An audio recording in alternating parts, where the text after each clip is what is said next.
Welcome back. Musto0063 here to finish off the Roadmaster Stages of Mega Man 7. You know, I kind of feel like I earned a breather after Turbo, but alas, I'm not going to get one, am I? Alright, Slashman, you're up. Beware of dinosaurs. Pretty good advice. First enemy we encounter is this Stegosaurus, and he attacks by arching his back scales at you, but if you can get in close, not too close mind you, you'll manage to avoid them all. Next up is this waterfall platform section. Just make sure you set off nice and early, particularly for the second of the three sections, or you'll find yourself too low down to make the jump to safe ground. A couple of bird swarms we last saw in Cloud Stage, again take out the lead bird and the rest abandon and dive, and another Stegosaurus that I strongly suggest just jumping over. A bit of careful timing required there, but nothing too complicated.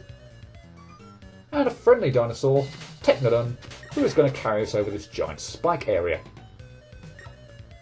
You do have the flying enemies to be wary of, but you're usually able to kill them if you don't go too gung-ho with your shooting.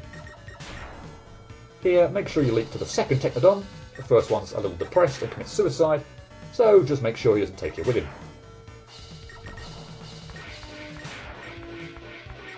And once you reach this section, you'll need to jump off.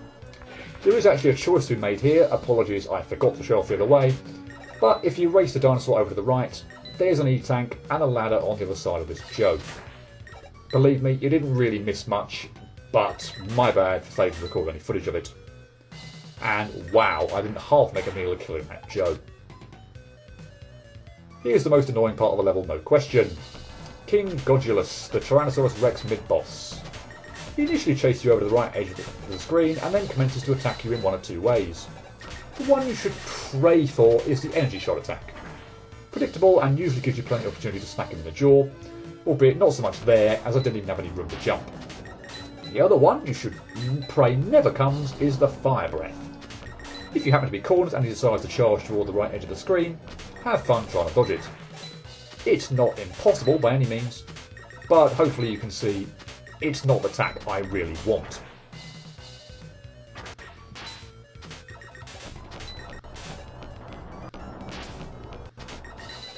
The only good thing I could say about this, perhaps, is that there is a health refill on hand, either after or during the fight, should you need it. And in all likelihood, you probably will.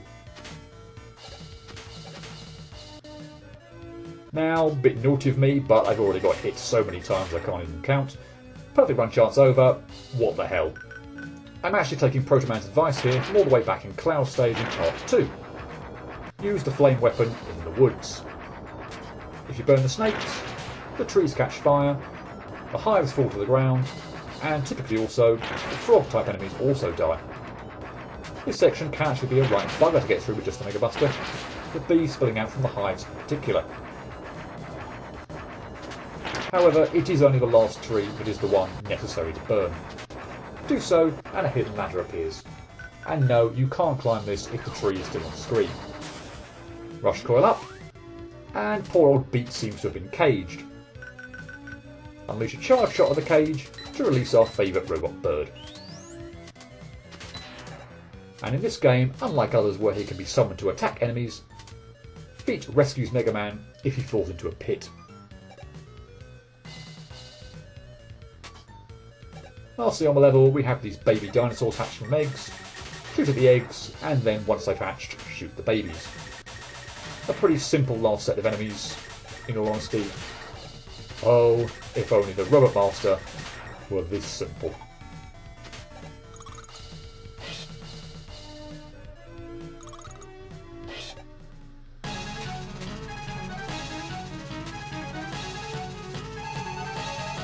Now, I'm going into this fight with only half a health bar, that's my excuse, and thus I seriously didn't expect to win this time around.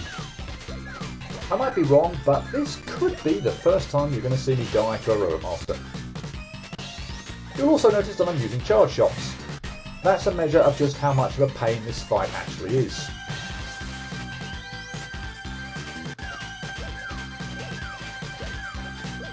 So, one last hit and we can start again proper.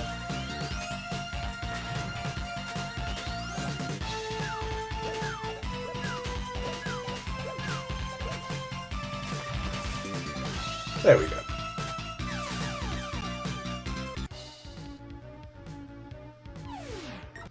Now, given how I've introduced this fight, I don't think I'm spoiling too much by revealing that I have not managed a perfect run Slash Man. In fact, I don't think I've ever beaten Slash Man using uncharged Mega Buster shots only without the use of an E-Tank. The reason this fight is so difficult is the goop, gel, tar, whatever you want to call it, that falls from the ceiling. It could land on your head. If so, you cannot shoot, jump or slide, and have to wiggle the control stick back and forth manically to set yourself free. Or it could land on the floor, splash, and get you completely stuck if you happen to touch it until it goes away. Or like just there, both could happen. Yay! Now, obviously, it's a help that Slash off screen at the time the crap rains down on you, but in being off the screen, and he'll disappear after you hit him twice each time, or takes a certain amount of damage, you can't attack him. This means the fight goes on for flipping ages, and you end up having to dodge, I'd say, at least 6 to 8 waves of the falling crap. Now, you also have to contend with Slash bounding around the room, always run up in your face, then slashing away at you, and his claws have a huge amount of reach. Now, at this point in time, this was actually looking like one of the best fights I'd ever had. Until now, where it completely falls to pieces. I still kill him, but the fight looks far less convincing than it otherwise would have done. Oh boy though, words cannot express how difficult this fight is. Buster only, charge shotting or not.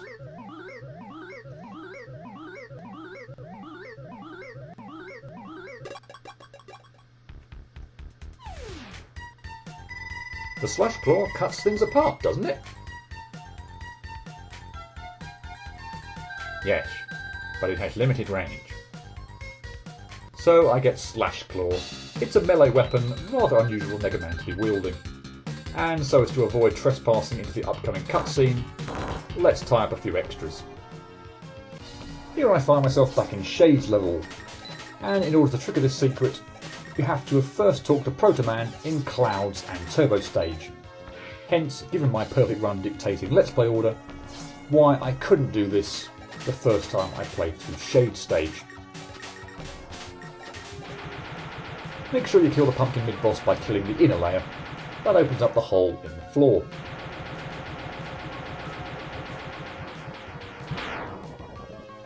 This time we'll kill the Sniper Joe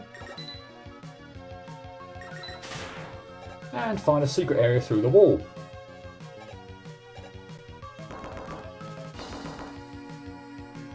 Oh, what advice have you got for me this time, Proto?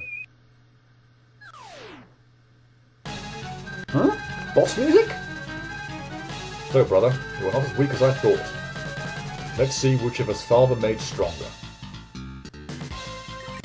Yes, this time we actually have to fight Proto Man. He doesn't have a health bar, so I'll kindly inform you that he actually has 30 hit points, 2 more than Mega Man. Proto has 4 methods of attack. He can jump 3 times to make it across the other side of the room, shooting wildly on that third jump. But, unlike here, if you can see yourself, well, you can stay on the ground and dodge everything.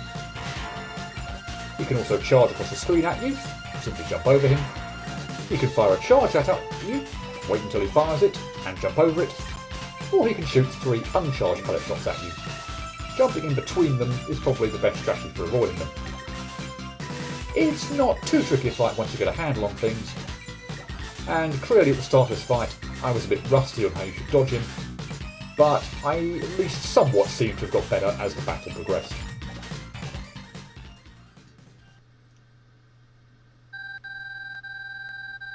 Maybe you are the superior model, Mega Man.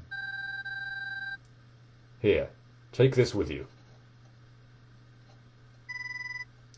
This is your Proto Shield. You can't give this to me.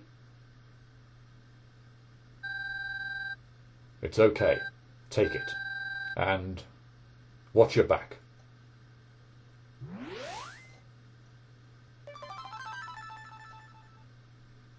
I get Proto Shield.